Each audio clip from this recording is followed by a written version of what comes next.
Here with Riley Goettsch today, owner of Gritty Vision and local Davenport resident. He's going to be the first guest on Beyond the Cut podcast. Yes, sir. Thanks for having me, bro. Not a problem, man. Appreciate it. Riley's also the guy that designed the logo. If you need anything done, logo, branding, anything like that wise, this is the man to hit up. So how'd you originally get into graphic design? Well, I went to school at University of Iowa for it. Majored in art history, and graphic design. And after school, I just kind of worked a couple jobs and saved up some money and tried to find my place, just like everybody does. But it took me a few years to, use the degree. When you came out of school, did you have any thought of like trying to go work for like a big time marketing firm or anything like that? Did you ever like have an opportunity for anything like that? Yeah, I had a few local places that I almost got the job. The city of Davenport, I almost got a job with them, and tag agency, they're a bigger agency around here, and it just didn't ever come to fruition. So I just decided to do my own thing, and the freelance game is kind of working for me. So that's one of the biggest things that I feel like people don't necessarily think about, and that's a challenge in an area like this, is there's only a handful of companies that are going to be able to hire a full-time marketing director or graphic designer, and the people who have those jobs are not going to give them up because there's no competition. It's not like someone's going to swoop in and be like, hey, we'll pay you this much more to come to our company. There's only a handful of I know a couple graphic designers around here, and essentially everyone I know that does it has gone to work for themselves just because it doesn't make much sense to work for a place. You can't get it, but also when you do it, you are 100% constrained to their vision instead of your own. I mean, I used to do some graphic design, and I worked at Office Max in their graphic design department, but I can remember how rough it was. Like, you're just sitting there, and first of all, it doesn't matter whether you're feeling it that day or not. You have someone walk up, and on the spot, you just have to create a logo. Yep. And if people are coming to Office Max, they're not looking for anything crazy. I can't tell you how many times people brought me like a picture of clip art, and they're like, I want you to do this, but make it my own. I'm like, I can't sit here and do this. This is not. I don't want my name attached to this. And being creative on demand too is very different. I consider myself a creative person. Yeah. But my creativity, it comes and goes, man. It's 1:30 in the morning. I'm sitting there trying to be in bed, and boom, an idea happens, and I know I have to just wake up and write it down. And I have so many unfinished notes in my phone where it's like, me too. I'm just like in bed, and I wake up and I'm like, if I don't write this down, I'm not going to remember it tomorrow. And then you have to just write it down, and then I forget about it, and 6-7 months later I'll be going through my notes, and it's like, oh yeah, I had that idea. I should get back to that. Right. Yeah, it's tough being a creative person. You're like almost always playing catch up with your creativity. At least for me, anyways. A lot of it, for me too, when it comes to creativity, is I can't do my own work. Even when I used to do graphic design, I was never very good at it, but I would try to do my own logos. Yeah. And there's no way. I would pick it apart and overanalyze it, and there's no way. So I've gotten to the point that everything I do now, I reach out to someone and I have them do it. Same thing kind of with tattoo artists. What I found though is that if you give a graphic designer creative freedom, you can obviously give them like your general vision, but if you give a graphic artist creative like freedom, your product is going to turn out so much better because you can see that person's like love their attention and their creativity behind it. Same thing with the tattoo artist. If you walk into a tattoo artist and you hand him like a picture of something and you're like, I want this exactly, he's gonna do it, but he's not gonna like be excited about it. Where if you say, hey, this is the concept I want, do your thing. Like, that's what I did with this logo. I was cutting your hair, and I literally said, hey, I'm starting a podcast. This is the kind of vision I'm thinking. This is the vibe I want. Do your thing. And first try, you sent me that logo, and it was a winner. Like, it's that's why working with someone that you vibe with and working with someone that you've seen their creativity, it's just so much easier because, I mean, I've had you do a couple things for me now, and I don't even really have to tell you. You just kind of know the vibe that I'm looking for, and it's always exactly what I want. Yeah, there's definitely those clients that you automatically envision what they want, and it's definitely easier if you get full freedom. But yeah, there's some that are just, harder to work with, not just because they aren't understanding you, but they can't really see it. You know what I mean? So No, you gotta kind of bring it to life for them. So it might take a couple of chances and a couple of tries for that. Yeah, I remember how frustrating that used to be. But like with yours, I knew I wanted to do something with the brain. You know what I mean? Because beyond the cut, what is beyond my cut? Oh, it's my brain. And what are you doing right now? You're getting inside my brain. You're asking me questions, Well, and having a conversation, getting to know me.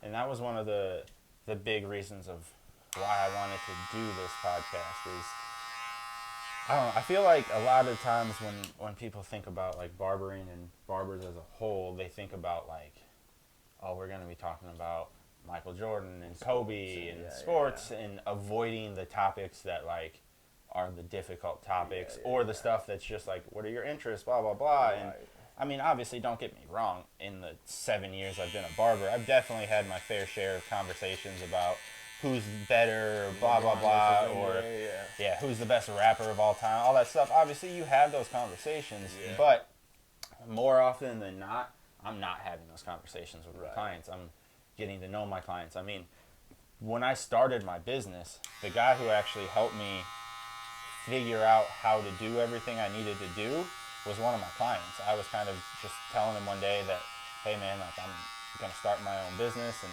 this is what I'm doing. And I kind of understood the process a little bit, but not to the level of like, hey, this is going to be a legitimate, like long time, this is my career business.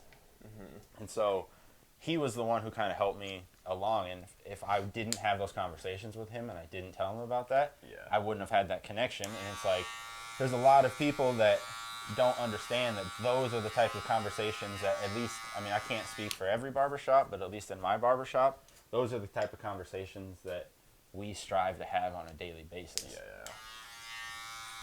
Yeah, I mean, you know what they say, barbers and hairstylists are kind of like people's therapists. Oh, 100%. Well, that's what's funny is I was originally going to try to go to school to be a therapist. Oh, yeah, that's right. I started going to therapy when I was, I think, 21, and just understanding the human mind and being able to help people and stuff, I just found it super, super interesting. And I remember I went to Scott and was like, yo, I want to sign up. I want to be a psychologist, all this stuff. Signed up for classes, did all this stuff. It was like a couple days later, I had a meeting with my therapist, and I was like, yo, man, like, I'm going to do what you do. And he was like, did they like, go over the program at all with you? And I was like, yeah, man, 2 years at Scott, transferred to Iowa, 2 years there. I got a degree. Like, I'm good. He was like, if you want to do what I do, it's about 12 years of schooling. Oh, my gosh. That was the last time I went to school. I decided I'm going to be a barber. And I mean, I don't have a doctorate, but people listen to my advice. I wouldn't recommend listening to my advice, but people do it. So, I mean, yeah, it's nice because I still get that, like, obviously people aren't taking my advice like they would a therapist type of thing, but I still get those conversations and I still can kind of be in that world a little bit, and I didn't have to go to school for 12 years. Yeah, I mean, honestly, I didn't even have to go to school for what I'm doing. You know what I mean? That's like, one of the things. Back then, I kind of thought I did because graphic design was just kind of starting to get popular and rolling, with the new technology and everything. But now, I mean, if you're an actual artist, you can teach yourself those programs. That's the difficult thing about, like, by no means am I, like, saying that college isn't a good thing, because it's a good thing for a lot of people. It makes sense for a lot of people. A lot of professions. Exactly, but, like, I mean, I have people come in and I'm, like, talking to them, and I'm like, oh, like, what are you going to school for? And a lot of people are in school for marketing and graphic design, and, like, that's cool. But my question is always, like, are you a creative person? Because I know people who've gone to school for marketing that they can understand, like, the book side of marketing, but it's like put them in front of a computer and say, hey, come up with a commercial campaign for me. school can't teach you that. School No. can't teach you creativity. So graphic design is one of those things where I just feel like it's such a weird thing to have a degree in. Yeah. Because YouTube taught me more about graphic design than anything ever. Like, you want to figure out how to do something on Photoshop, there's a YouTube video to show you how to do it. Pretty and much it's, anything in the world. Exactly. And so, I don't know, it's one of those things where, and the more people that I'm finding out that are graphic designers and stuff are kind of starting to realize, like, hey, I don't need to spend $60,000 on a 4-year Right. education to do something that I can learn to do without it. And Yeah. so it's good to see that more and more people are starting to realize that and use their creativity Right. and not kind of fall into the, I don't want to spend this much money and not have a guaranteed job and blah, blah, blah. And then all of a sudden you're working a job that you hate and you're wasting your creativity. Yeah. And that's all kind of depends on, like, where you live, too. Like, if we're in the Chicago area, you almost need to have a yeah. degree No, in exactly. graphic design to get a job there, or any really big marketing firm. But if you are, like you said, naturally creative and an artist, social media is all the marketing you need. Exactly. To Exactly. figure out that Instagram game, I mean, you can get your stuff out there a lot. So what was it for you that kind of like was that moment of like, hey, I'm not going to work for someone. I'm not going to try to do this. I'm going to step out and do my, because I know for me, it's a life changing. You're like, Yeah. if I'm going to go for it, I have to go for it. But it's For definitely sure. a scary thing to go after. Oh yeah, it's definitely scary.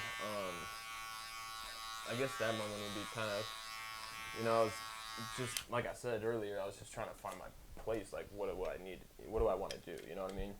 I went to school for graphic design. Do I want to pursue that? Because I don't want to toot my own horn, but I'm kind of talented in many things, so I could have chose different paths. Yeah.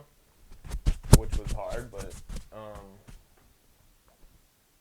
I guess the last two jobs that I had were with companies that just didn't appreciate their workers and members, and I just did not want to work for people like that anymore and make them more money than I wanted. You know what I mean? No, exactly. Like, I know my worth, and Well, that's one of the hardest things when it comes to like business in general is, I mean, you hear this quote all the time, but it's so true. People don't quit jobs; they quit managers. Like every job I've ever quit, it was because of the manager. It had nothing to do with the job, unless it was a better job opportunity. Right. But the problem with a lot of entrepreneurs, though, and I've just recently like understood this too, is that we have this innate drive to change things, and are kind of like, we've seen what we don't like, and we're like, okay, this is what I need to do. The problem is that what works for you doesn't necessarily work for other people. And so it's like, you work for someone and you're like, man, I hate the way this guy does this. I'm going to do it my way. Yeah. And then you do that, and then all of a sudden you have employees, and you forget that you were an employee who got pissed about that. So it's like, you have to switch that mindset of like, I need to grind so I have it, to I have it, now I need to maintain it, and I need to make sure that my workers, or I mean, for me, I don't even have workers. Everyone's a subcontractor. But for me, it's like, I just need to make sure that the people who rent chairs from me have a easy experience, and you're more willing, like, they're going to be more willing to stay with you for longer. Like, yeah, for sure. I don't have a problem with anyone who comes to work at my shop and wants to eventually start their own. I'll help them along the process. I'll show them everything they need to do, all the forms, all that stuff. Yeah. But if I treat them better, they're going to stay with me longer, because they can understand that, like, there are advantages sometimes to working for people. We have this mindset of, I have to work for myself. I have to work for myself. And it's like, that's cool, but not everyone has, and this, I always hate saying stuff like this, because like, I don't feel like I'm anything special or anything like that, but not everyone has what it takes to run a business. They don't, a lot of people don't understand the day-to-day of, you work a normal job and you come in on a Monday and you're not feeling it, and you kind of half-ass it that day.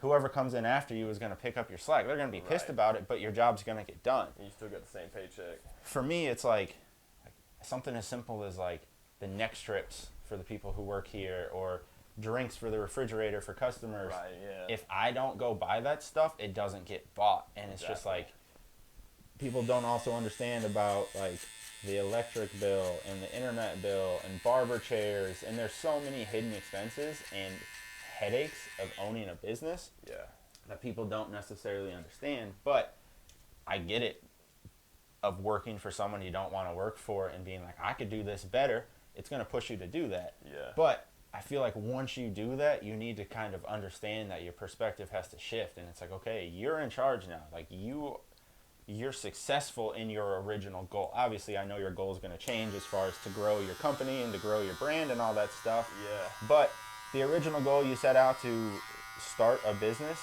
congrats, you did it. Right. Now you got to kind of switch to, how do I maintain this business? How do I grow this business? Yep. And how do I do it without shitting on people along the way? Exactly.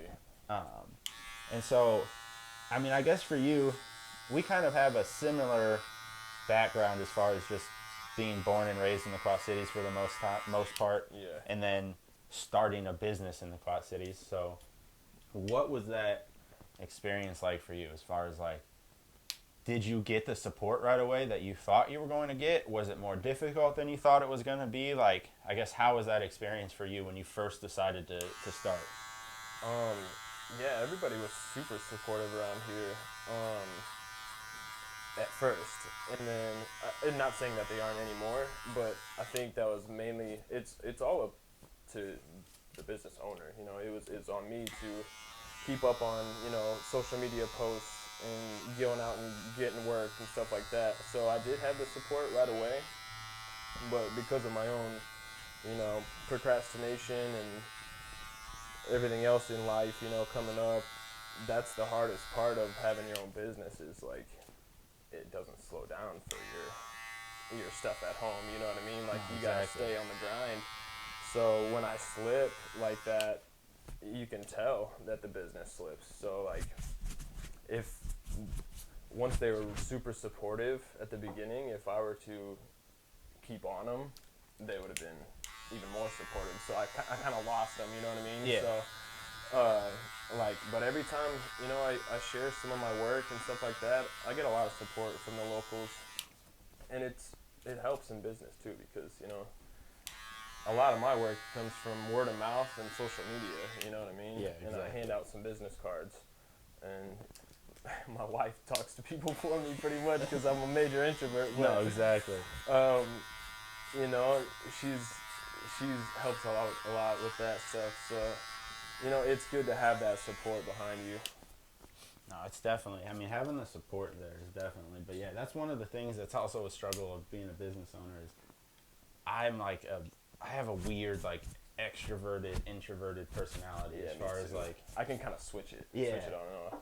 But, like, I don't necessarily have control of the switch is the problem. Like, I have two different, but it all depends on, like, I can sometimes force it, but it kind of depends on the situation. But, like, for instance, like, when you were talking about, like, business cards and stuff like that, I'm horrible at business Super cards. awkward like, and stuff.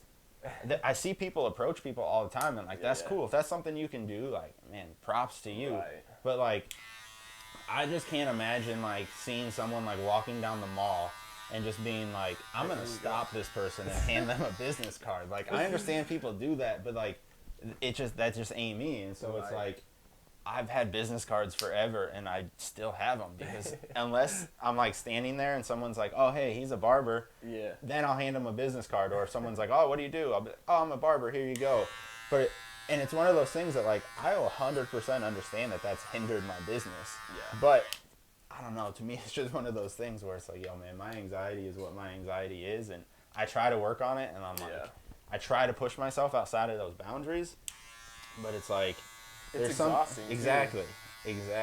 And so that's one of the things that makes it difficult is that, like, the same thing with events and stuff. Like, I understand I could be going to some, like, marketing and of business people around here and all that type of stuff, but walking into a room full of people that are, like, business owners that I see as, like, more successful or something like that, and then, like, walking in not knowing anyone by myself, like standing awkwardly in the corner, like that's just not something that sounds appealing to me. No. So I've never gone to those, and so it's one of those things where it's like I don't necessarily feel like I've personally done enough to kind of establish myself as a business owner in the Quad Cities. For sure. Like I've posted stuff like on Facebook and all that stuff, and like people who know me and have me on Facebook and that type of stuff know that I'm a business owner and stuff like that. But some of it definitely, I mean, a lot of it definitely is on me and like my marketing. And I mean, you'll go through a phase where you're busy and you're like, I don't even need to market anymore. Like, and then it's So like think. you die off and you're like, oh wait, more quiet, I should have been marketing that whole time. And I guess that little rush was just that, a little rush. Exactly. But the other thing that I've just kind of found, like, I don't know how to even describe it. It's something that motivates me, but it also kind of like frustrates me at the same time, in the sense that like I definitely have felt support from the Quad Cities. Like, don't get me wrong, I'm not at all trying to like bash the Quad Cities. We can definitely rally for exactly, sure. but it's one of those things where it's like I don't necessarily think people understand what it even means to support a small business. People think that it's just like getting your hair cut, and it's like, I understand, like there's a lot of people that they know someone, or like their cousin or someone they know owns a barbershop, and like I'm not mad at all. Like obviously I want people to come to my barbershop, but like if I cut someone and then I see him walking out of another barbershop, it is what it is. Like, you can spend your money wherever you want to spend your money. I'm not worried about that. But just because you don't get your hair cut from me doesn't mean you can't still support the business. And I mean, it's simple things as far as like, I've started a salon.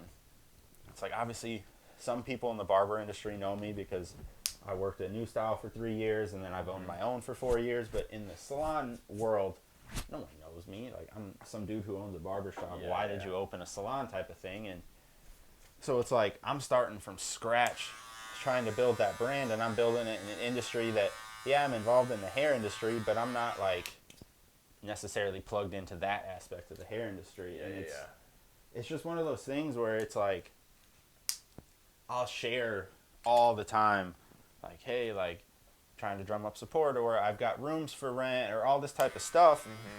And it's like you get 4 or 5 likes, and like your mom shares it type of thing, and you're just like, it's one of those things where it's like, and it's just like, but if I was to post something controversial, like if I was to slam another barbershop or go after something like that, it's gonna blow up, and it's gonna be a huge thing. And I understand it. I mean, it's a drama, and I am as guilty of it. I'm not trying to call anyone out. I understand it's hypocritical. I'm sure that there's been a lot of times that I've scrolled past people's business things and not even read it and not shared it. But definitely. I try to be fairly good about. I also don't spend a ton of time on Facebook anymore. I usually use it for just barber, and every once in a while I'll post something. But I mean, typically I'm going to be using it to host this podcast and promote my businesses and stuff. But it's like anytime I can, I try to support other businesses. And like if people call me and want something donated for a raffle, I don't think I've ever said no to anyone for anything like that. And so it's just like, I feel like there is a way that people can support in that sense of like something as simple as sharing a post or just telling someone about it. Like if you see someone that posts something that's like, hey, I'm looking for a barbershop, or I'm looking for a graphic designer, tag the barbershop. Something small like that. And it's just like, I feel like, and it's almost in the Quad Cities essentially like, what have you done for me lately kind of popularity contest, in a sense of like, if you do something, you get brought up for a little bit, and then your business fades until you do something again. And it's like, I understand that. Obviously, this is the world we live in. Like, we have we don't have attention spans anymore. It's just like anything that happens in the world. But I do feel like there needs to be some awareness brought towards the aspect of like, hey guys, there's definitely some more that we could be doing that doesn't even involve any money as far as that. And it's even stupid stuff. Like, I mean, obviously this is part of life, especially when you're in a place where you put yourself out there, but it was a couple months ago. I remember I did a paid ad on Facebook for something. I don't even remember what it was for. First of all, yeah, complete waste of money. But I think I posted something about being back open from the. I don't even remember what it was, but it was something that was like essentially a local small business owner is putting something out there trying to drum up some business or whatever, and some dude comments on it with like an emoji of like poop. And was like, if you're going to fill my timeline with this shit, I'm going to fill yours with mine. And, like, I remember, like, initially, like, wanting to, like, say something ridiculous. And then I decided, like, I was like, okay. Rise above. Exactly. So, like, I responded, and I was like, hey, man, I'm not sure exactly what's going on with your day that you felt necessary to comment this. I'm just a local small business owner trying to, like, support myself, blah, blah, blah. And the dude ended up instantly deleting it because he looked like an idiot. But it's just, like, that's the type of stuff. Like, I understand it's just a troll being a troll, but it's just, like, I'm seriously, like, I spent money on this trying to, like, get my business out there, and you're that upset that I'm trying to market my business that you felt that necessary to do that. And it's just, like, I get more stuff like that than I do shares on stuff, though. And so it's just, like... more negativity than positivity. Exactly. And so it's, like... And, like, I've seen something that you posted not too long ago where it was, like, you post a picture of something that has to do something outside of your business, and it hundreds of likes, and people are like, oh, that's awesome, and and then you post something of Gritty Vision, and it's like you get 4 likes, and it's like, guys, like, I get it, but like, can't you like split this up a little bit, like give me maybe 150 likes on the picture and 150 on my thing? It was a picture of me and my smoking hot wife is what it was. Oh yeah, that's what it was, exactly. That was funny. But yeah, I mean, I get it, and a lot of it too has to do with, you know, Facebook and Instagram's algorithms too. You know what I mean? Like, they're pretty much showing us what they want to show us. So I mean, and they change all the time. It changes all the time, so it's hard to get around. I don't know. It's tough. And I don't think people necessarily understand how difficult it is as a business, because a business algorithm is even different. It's different than your normal algorithm too, because they want businesses to pay. Like that's their whole goal is. They don't want you to be able to advertise for free unless you get to the point that you're big enough that they can make money off you and you can make money off you type of thing. But it's like, I mean, I think the barbershop has like 300 likes or something like that or 300 followers on Instagram. And so it's like, for me to ever be featured on like an explore page or something like that, it's just not. Unless I post a reel, it's just not going to happen. And so it's just one of those things where it's like, I don't think people necessarily understand how frustrating that is. And something as simple as you clicking a like can help bump that up in the algorithm. The more likes you get, the more people see it.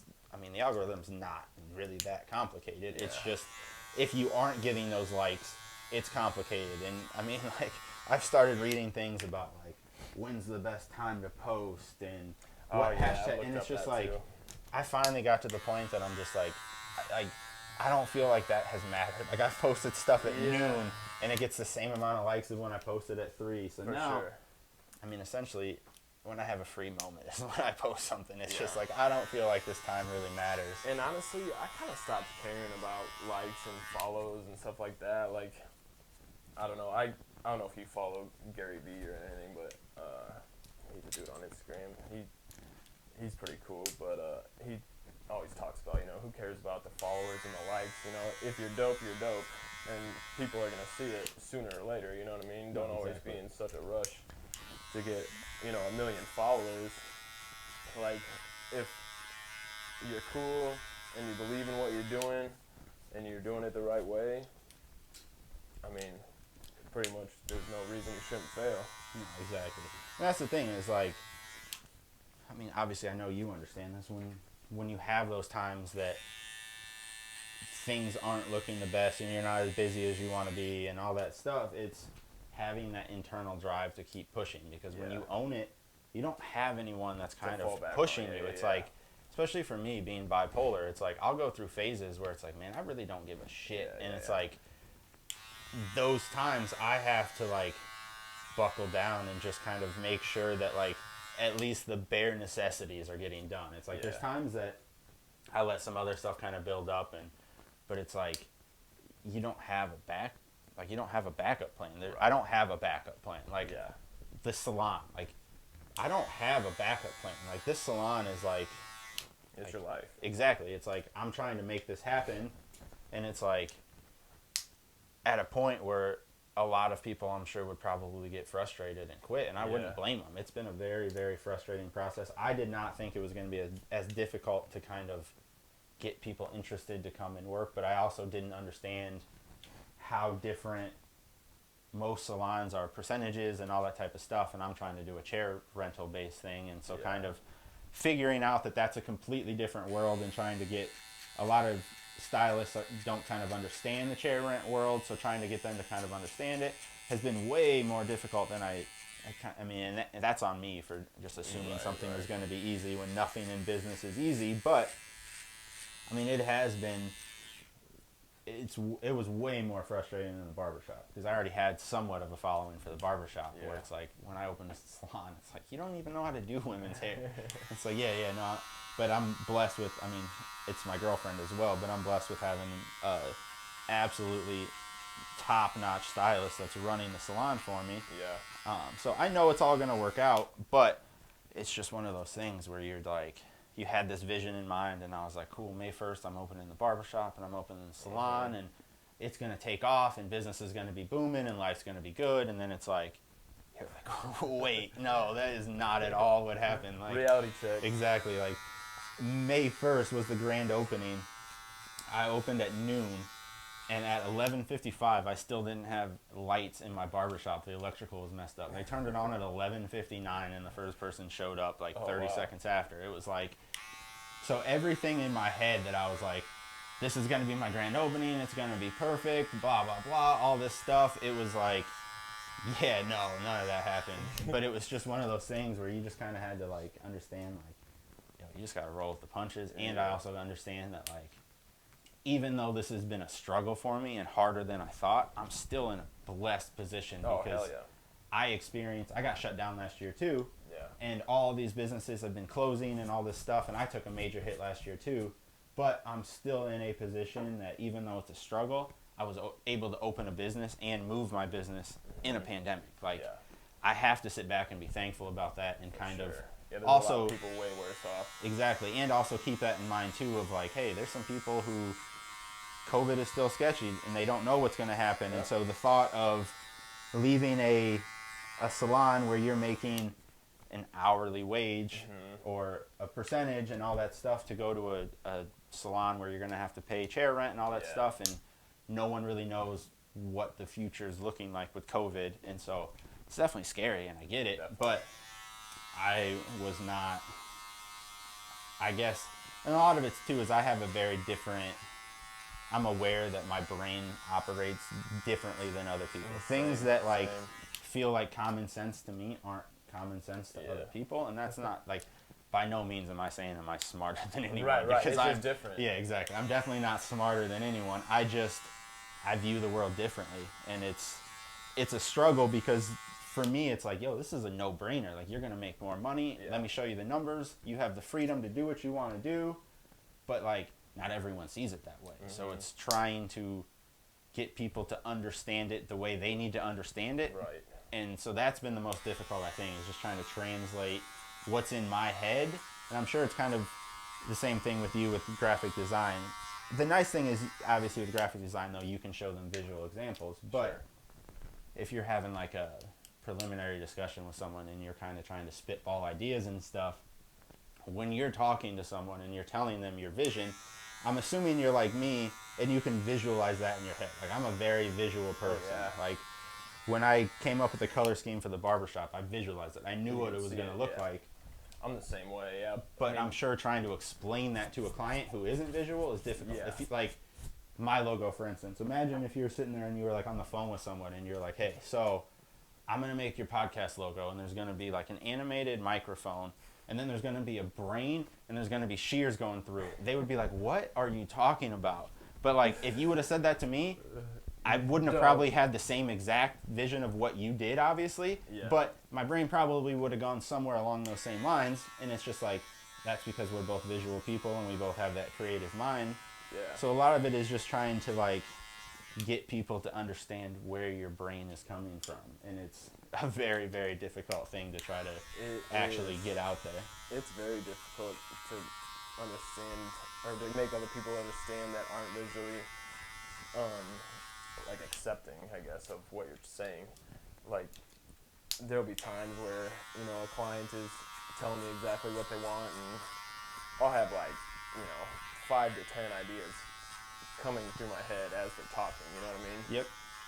And I don't really have to. I guess I let my work explain it for me. I'll like do some options for them and send them to them and just kind of see what they're feeling out. But yeah, to make them visually see it is really hard. And my wife's like that. She can't really visualize anything. She has to be able to see it.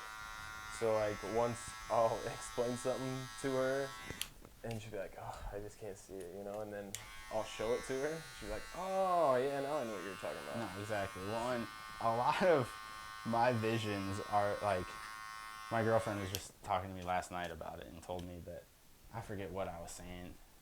Oh, we were watching some like cooking show, or like a baking show or something, and it was like a wedding cake thing, and it was for a prop they were using like these like throne chairs or whatever, and she was like, "Oh my god, that's so ridiculous, like why would you want that at your wedding reception, blah blah blah," and like I had this like weird smirk on my face, and she like looks at me and she's like, "I want that. That's something you would do, wouldn't you?" And I'm just like, I just love over the top shit. Anyone I can't, wearing like, crowns. I know, like I can't help it. I mean, like my first barbershop, for instance, I mean, it was black and gold, like dramatic black, it was dope, though. and a shiny gold wall. And it was like, I remember when I told people like, "Hey, I'm painting all the walls of my barbershop black, the ceiling black, and one of them is going to be bright shiny gold." They looked at me like I was an idiot. And I remember like when I told my dad, my dad is not a visual person when it comes to that type of stuff. And like I remember him just like looking at me like, "Where did I go wrong with you?" type of thing. And but once I did it, not everyone, but most people were like, "Yo, this is dope." Like I couldn't visualize this. And it's like, yeah, this is the exact vision I had in my head. Same thing with this barbershop. Like I don't even know really.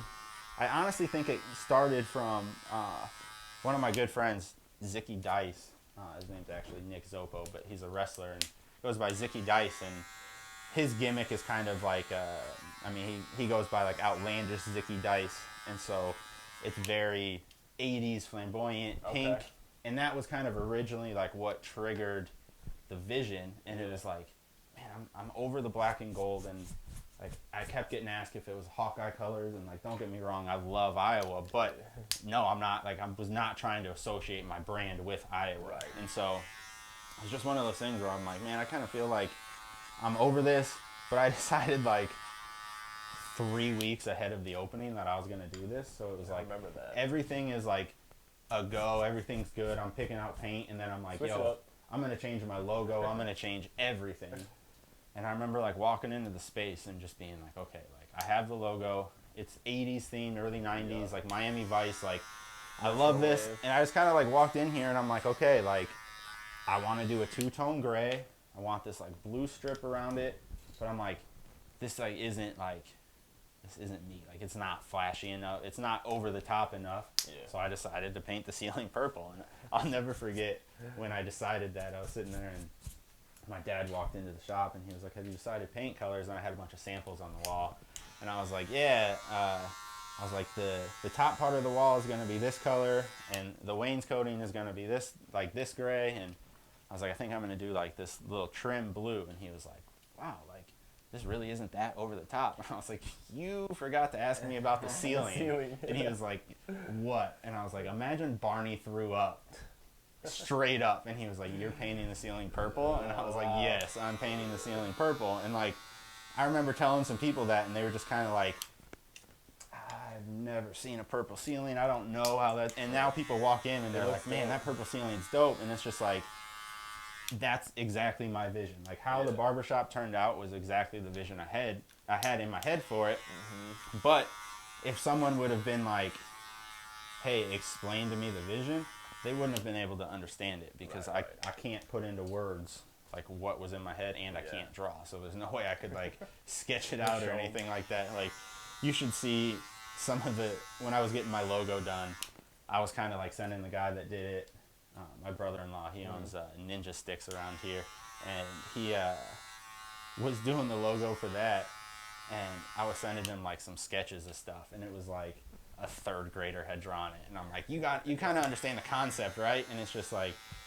I'm a very creative person, but like I'm not artistic at all. So it's a weird thing, because like when you tell people you're creative, people instantly go Think towards, you can draw or paint. yeah, it's like, oh, like what do you draw, what do you paint? And it's like, no, like for me it's creativity in a different way. Like I see things and it's like I can turn that into something else, and in my head I just know like what I want it to do. Same thing, like I've gotten into woodworking and stuff, and like by no means am I a good woodworker, but I kind of understand the basics and it's a fun thing for me. But like I don't do like blueprints and stuff like that. I'm not like, I take a piece of paper, I sketch very vaguely what I want, and I just start cutting shit until I get it the way it wants. Like I end up wasting so much, and it's like I probably should just learn like how to actually do it, but I don't know, it works for me, so that's just the way I do it. Same thing with barbering.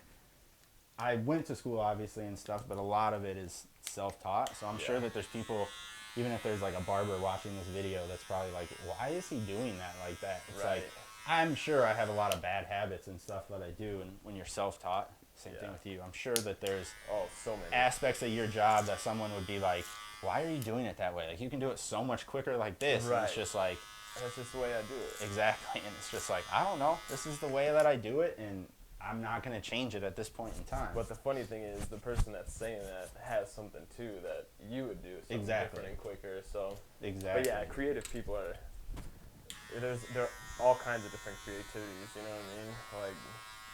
Like whether you customize motorcycles or interior designer. Exactly, and that's all kinds of creativity. Well, and that's the thing is, I honestly feel like everyone has creativity in some sort of way. Like they just gotta find it. Exactly. You just have to, and it might not be something that's like crazy cool or like, but like everyone has something in them that they see differently than other people, that they can kind of, maybe somebody's badass at Christmas lights. Exactly. It's funny, a kid I grew up with, his dad used to do the like February park stuff or whatever, like the like crazy light displays and stuff, and it's like, there is, first of all, I don't have the patience to do anything like that, but like the vision to like sit there and like plan out like, okay, I'm gonna do this and this, that's insane to me. For sure. And this guy, it was second nature to him, and so it's just like one of those things where it's like, I don't necessarily know if I would be at a bar like bragging about like how good I am at Christmas decorations and stuff, but like that's something that it's like, yo, that's your lane for creativity, right? And same thing, like, gotta harness it. Exactly. And it's like, I mean, there's a lot of people like my dad. I don't think my dad would consider himself to be an artistic person, but he could build a house. To me, that's artistic. Like, you can walk up, you can visualize, like, I need a shed here. This is what I want the shed to look like, and you can do it. That's art to me. That's artistic. But people don't look at it in that way. They think creativity is graphic designer or musical artist or an actor or something like that. And that's one of the things that I try to push is, like, find the creativity, because the creativity is where I feel like creativity is tied to happiness. You're the happiest when you're being creative. So whatever that is, what you love, if that's gardening, I consider that creative. Like, you have to understand, like, with the right kind of soil to use and how to do this and all this type of stuff and figure out what time of the year, and there's a creativity to that. But we just as a society don't necessarily think that that's creative. And that's a big thing for me is when I became an entrepreneur, I kind of, like, talking about Gary Vee earlier, I like Gary Vee and I like a lot of the stuff that he says, but I also disagree with some of the stuff he says for sure. From the standpoint of, I bought into it at first, but I'm not one of those believers in do everything I say. Or not even necessarily that, but like work yourself to death, don't sleep, grind. I have that grind in me, and I did it for a while. Like, I was working 50, 60 hours a week cutting hair. Like, I lived in the back of my barber shop, so if it was like 7 o'clock at night and someone texted me and was like, hey, I need a haircut, and it's like, yo, I'm sitting back here watching Netflix. I have a TV in the shop, and it's 20 steps, whatever, I'll cut your hair. But I was burnt out. I got to the point that I woke up and I didn't want to cut hair, and like, I'm not. As soon as you lose that love for it, and to keep going. I'm also not one of those people that I don't necessarily like like I like to cut hair. Like, don't get me wrong, but this isn't like I don't like wake up in the morning with like a burning desire to go give someone a bald fade. Yeah, for sure. But I'm actually thankful that I'm not like that, because like I always hear like find your passion and make it your career and it'll be the best thing you ever do. And I don't agree with that, because if barbering was my passion and that is like what drove me and all that type of stuff, it's easy to burn yourself out on it. When your passion becomes your work, it makes it difficult, because When if it's you not wake a up, hobby. exactly, if you wake up one day and it's like, man, I really don't want to cut hair today, you have to force yourself to do it. Where the hobbies I have now, like for instance, I started biking a lot. If I really, really like don't want to go someday, I usually don't force myself to go. And like I understand there's a lot of people that are like, those are the days you need to work out, and like, don't get me wrong, there are days that I force myself to go, but I don't ever want it to turn from a hobby to a chore. And so that's the thing with me, is like, I understand in like pushing yourself, and there's some days that like, if it's just like a mental thing that you're just like, I just don't want to, it's probably going to make me feel better if I go. But I mean, I've gone through spurts where I haven't ridden for a week, and it's just like, you just momentarily lose that passion for it. And it's like, I don't want to force myself to do something, because I'm going to lose the love for it. And I feel like, I mean, you hear that with athletes all the time. Like, yeah, like, it's cool. Like, I mean, prime example, Kobe. He's one of, like, he was my favorite athlete of all time. But you look at the dedication that that man had to put in to get to where he was, and the sacrifices that he had to make, and then to not even necessarily get to really enjoy that in the end. Like, he died, like, what, a year or 2 years after his retirement? Pretty much. And so it's just one of those things where, and that's another perspective that I've kind of gotten from. Like live life while you can. Exactly. It's like, it's all about balance, man. I mean, you just gotta take those opportunities and run with them, I guess, is the way I look at it. Like,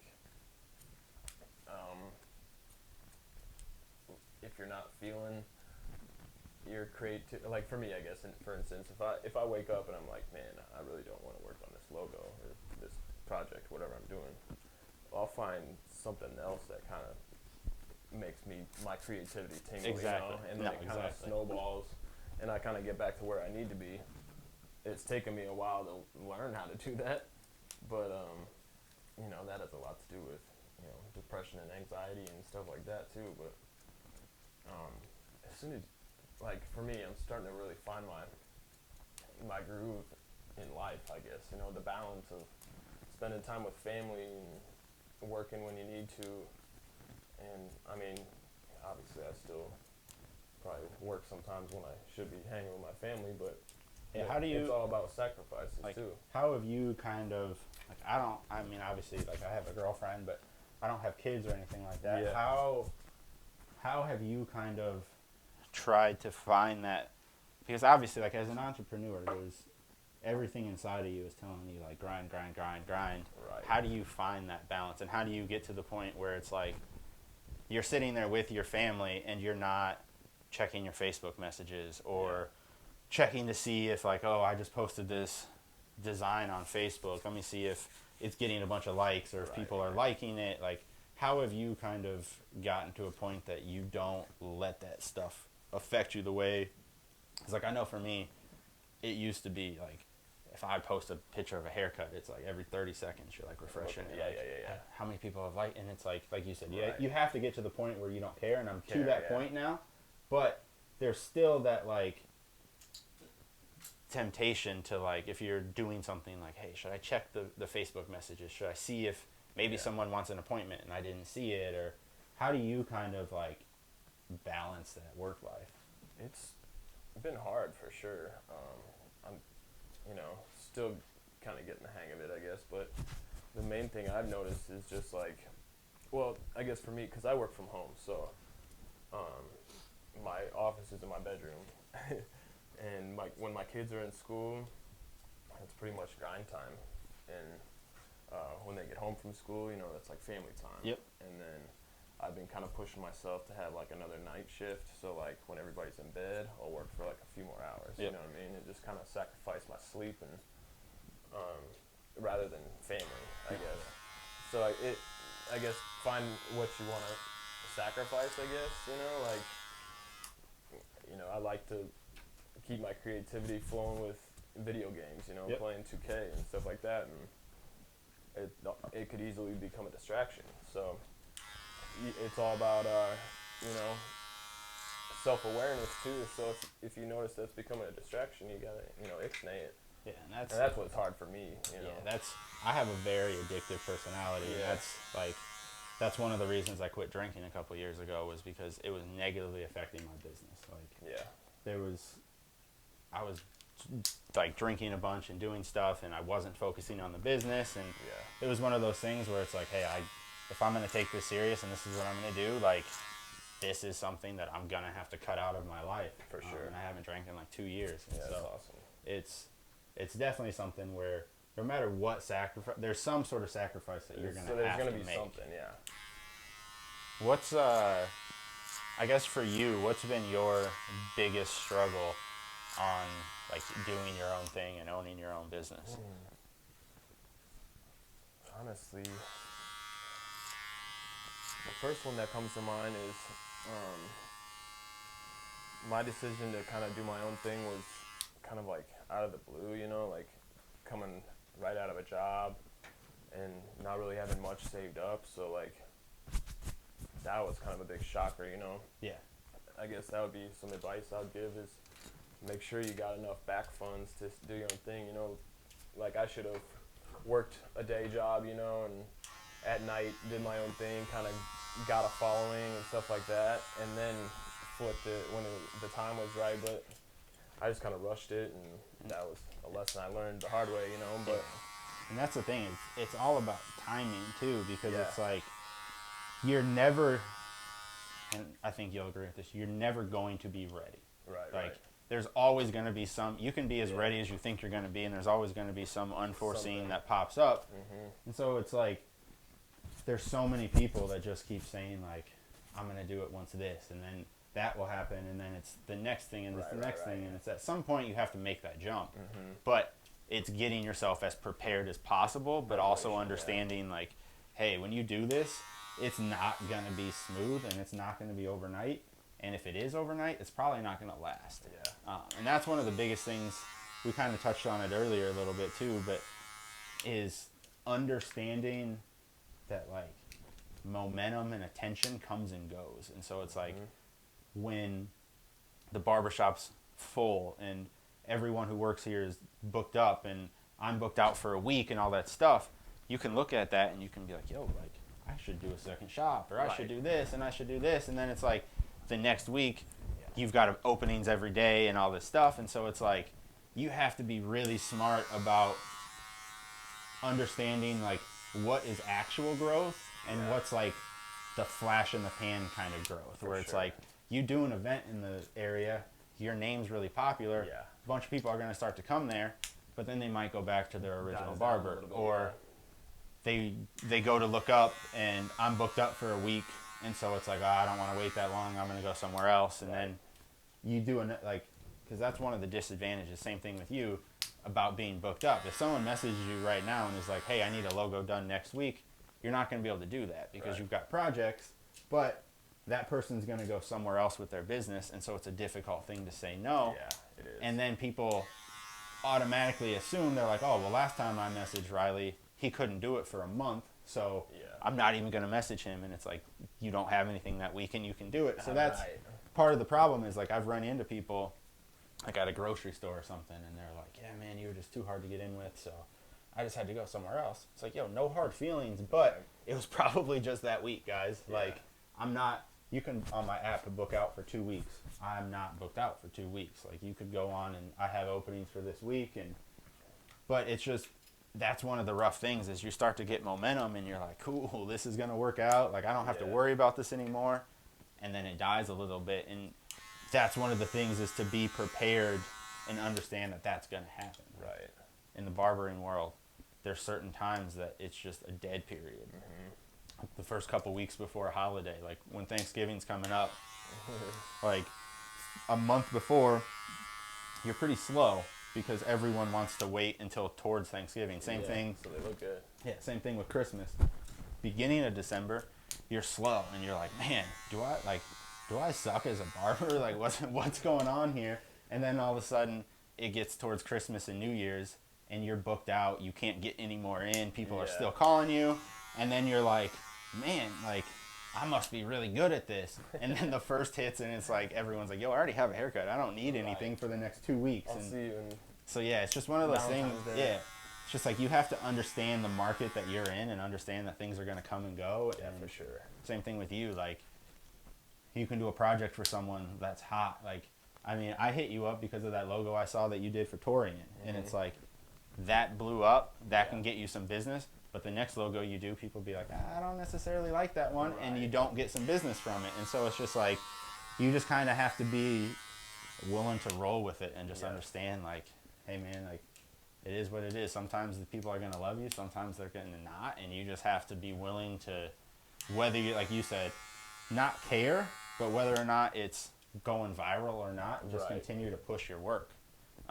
Especially with what we do, in the grand scheme of things, for me at least, it doesn't really do me that good to have 10,000 followers on the barbershop if I don't have anyone coming to get my haircut. Like, True. My goal is local people. That's part of the reason why I don't do as much with that, is because I'm trying to target people that are in Davenport and Bettendorf and Moline and Muscatine and all that type of stuff. It's like, some dude from Florida likes my picture on Instagram. Like, cool, but that's not going to bring any money to me. That person's not going to come here and get their haircut. So they're like, I'm appreciative of it, but it doesn't mean as much as if it's someone that's local type of thing. And so that's one of the biggest things too, is trying to understand that, like, it shouldn't be a popularity contest outside of the Quad Cities. I was just going to say, popularity does not equal success. Exactly. It's like, you have to be known here. You can have 100,000 followers on Instagram, but if 40 of them are from Davenport and you're trying to run a local business, it's not going to work for you. For sure. That is the annoying thing about Instagram, though, is they make it so it's almost like they shit on you. Like as a business, to have the swipe up feature, you have to have 10,000. It would be so convenient for me to be able to use that swipe up feature to book an appointment. But it's like, hey, you're a peasant and you only have 300 followers, so you can't have this. Get your followers up. Exactly. And so it's like, that's the thing that sucks, is it's like, so you're telling me that because I'm not popular and I don't have 10,000 followers, that I can't have a function that would greatly impact my business? And it's like, that's the aspect of social media that makes me not want to have it, but as a barber, I can't not have it. But it's just like, how ridiculous is that? Like, when you break it down and just simplify it, it's like, hey, 10,000 people don't follow you, so you can't use this function that would help. It's just such a crazy thing to think about. Especially when that's pretty much why, like, Facebook was invented, was because he wasn't popular. Exactly. You know what I mean? Like, now it is a popularity contest. Well, and social media has just gotten so ridiculous. It really has. Well, it's like, and I understand, like, I get how it works. Like, it's not like it was sitting in a bank account, but like when the story broke yesterday or on Monday that when Facebook was down, and it's like Zuckerberg lost $7 million. It's like, guys, that's $7 billion. It's like, guys, that's 3 hours. Yeah, it's like, but guys, that's stock that's going to go back up tomorrow. Right. But it's like, the thought that an app can go down for 3 hours and a dude can lose that much money is just first of all, the fact that he has that much money off a social media app is just absolutely insane. But that Facebook can go down for 4 hours and it's a $7 billion hit, like, that's insane. It just, that I can't wrap my brain around how that is like a thing, and yet people are just like, yeah, that sucks for Zuckerberg. And I'm like, I don't feel bad for that dude at all. Like, there's not a single part of me. I felt more bad about all the people that were about to lose their pictures and stuff. No, exactly. You know? Or the people that it's like, you rely on, like, that's why I'm glad I use a third-party site for booking. There's some barbershops that use Facebook for their booking app. And it's like, Facebook was down yesterday. There's nothing you can do. Well, like I told you, I lost your number. So. Yeah, exactly. I'm trying to schedule a podcast with you, and we can't get each other's numbers. I had to go to your website to I know, I was so confused. Like, I can't tell you the last time I've gotten a contact through that. And it was like, someone wants to send you a message on your website, and I saw your name, and I was like, what? And then it was like, oh yeah, Facebook is down. We can't communicate with each other. That's what's crazy too. You know what I mean? Like, if we lose our cell phones, like, there's really no more contact. Yeah. With anybody besides who's around you. Yeah, it's just insane because it's like, I mean, we are both old enough that we grew up in the area that it was like, both. Yeah, you have to drive by and see if your homies' bikes are outside. Or call the house. Hey, can Tommy come out and play? Exactly. Well, it's just such a different era. Like, I remember, I mean, when I was a kid, legitimately, it was like, your parents go to work, you and your friends just hop on your bike, do what you want to do. Yep. You either need to be home by the time the street lights are on, or you need to call them and tell them where you're going to be and see if it's okay. Yep. And now it's like, my sister, you're scared to have your kid exactly ride their frickin' like bike down the street. I picked my nephews up from Red Hawk. They were doing the first tee program, and they love to golf, and they live right by Emi's. And I'm like, when you guys are home alone in the summer, you should just go up to Emi's. That's what I did when I was a kid, and they're like, we're not allowed to. And it's like, it makes sense. Yeah, it's just but sad it's just that they can't it's experience that it's freedom, just, though, you know. Yeah, like it was. I had never thought about it. So like I remember like when they told me that, I was like talking to my sister, and I'm like, wait, what? Like, it's 3 blocks. I used to like, I lived right by Emi's, and we would be in Bettendorf riding our bikes, and it was just like, you just did what you needed to do. And now, I don't necessarily even think, I mean, I'm probably wrong on this, but I don't necessarily think the world is that much worse of a place. I just think there's more focus on it. Where now it's like, when I was a kid, if a kid got abducted in Dallas, Texas, we didn't hear about it. Right. Where now it's like, you hop on Facebook and all you see is missing people and missing kids and all of this stuff, and like Amber Alerts. Yeah, and it's not a bad thing because more people are getting found and stuff, but it makes people like terrified. And it's like, I mean, I watch a lot of like documentaries on serial killers and stuff, and it's like when all it that was it's like newspaper constantly, the neighborhoods were terrifying. Exactly, but it's like media. But it's like that stuff happened in the 60s and 70s and 80s, and people are like, oh, the world's so bad now. And it's like, no, that was happening. Like, kids were getting abducted and all of that stuff. It wasn't in your face every single time you look at your phone. Like, I mean, now there's like those stories of, like, I don't even remember the names of the people because I don't watch much. Like, I try to keep myself pretty insulated, but there was that social media influencer that went missing and all of that stuff, and it's just a couple years ago, probably 10 years ago, no one would have known about that other than the authorities, and his family, her family, locals, and the local people. And it's like, is it a bad thing that everyone knows about it? Probably not, because it's gonna, like, it might help, but it just brings it brings a fear to people that it's like, there's a chance, like, when you go outside that something bad can happen to you, but there's also a chance you get in a car accident. And it's like, it just makes people so scared. And I understand it, but at the same time, it's like, yo, man, you got to live life. Like, all of us are going to die eventually. Like, obviously, be smart. Like, don't go. Be aware, be vigilant. Yeah, exactly. But it's just like, you can't be scared of everything. And it's like, especially with kids. I don't have a kid, so it's hard for me to give advice to people with kids, but it's like, I know from my life of, like, I feel like the more you try to shelter your kid, the worse it gets, because once your kid gets a taste of what the actual world is like, it's like, oh, and then you dive full into it because you didn't experience that. And so it's just like, I feel like you need to kind of find that balance of like letting your kids and letting people experience the world, but also being smart and like, obviously, like, you don't need to be letting your kids watch like crazy stuff, and like if you've got a 7-year-old, they don't need to be playing Grand Theft Auto, but it's like, understand that, like, if you think that your kid's not going to middle school and hearing people swear, you are out of your mind. Like, it's like, I mean, there's kids having sex in middle school. Oh my god, like, some of the stuff that I hear, like, I was talking to a kid that I was cutting, I would have thought this kid was 18, 19 the way he was talking to me, and it's like, dude's a 7th grader, and it's like, wait, what? Like, I felt like we were about to start having like adult conversations about stuff. Yeah, and it's like, yo, wait, like, you're 7th grade? Like, I think of my nephew that's in 7th grade, and he is like not ready for that stuff, and it's just like, it's just wild to see the different levels of it. And so that to me is like, in 2021, if you're trying to shelter your kids, like especially the people that are like, I don't want my kids to hear swear words. It's like, yo, I don't know what to tell you. Like, I mean, we cuss around our kids, so.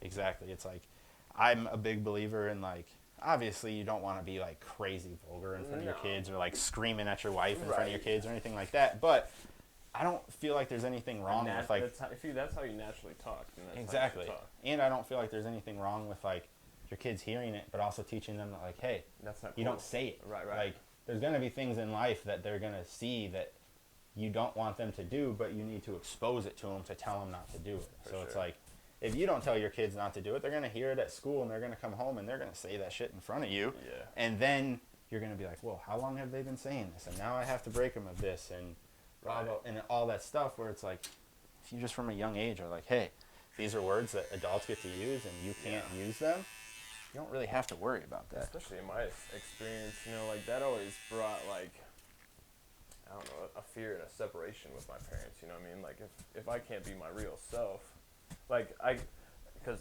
of course I cussed in middle school, and stuff like that, but I was able to turn it off when I went home. Exactly. And that's like, I felt like I had to, you know what I mean? But if I didn't feel like I had to, like I could be myself around my parents, I don't know. That's such a hard thing because I did the same thing. Like I grew up very religious and stuff, and so like when I was around my friends, I would swear all the time. Yeah. Even it was probably towards 7th, 8th grade that I started to. Yeah, same.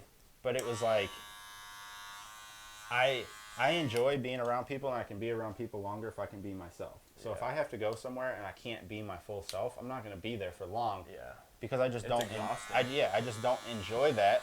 But I understand there's certain situations where it's like, hey, like my personality can be a lot for people to deal with, and I need to tone it down, and like I get that, but I don't enjoy being those places, and I'm not going to stay there for very long. Yeah.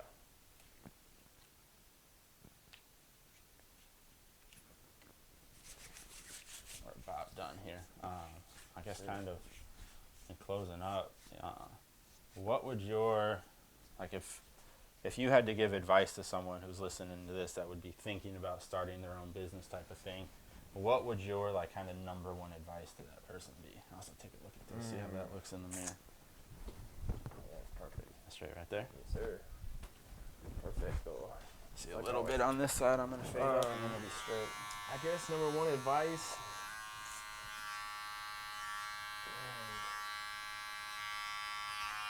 I would say be prepared, not only financially but mentally, and like have a vision and have a plan.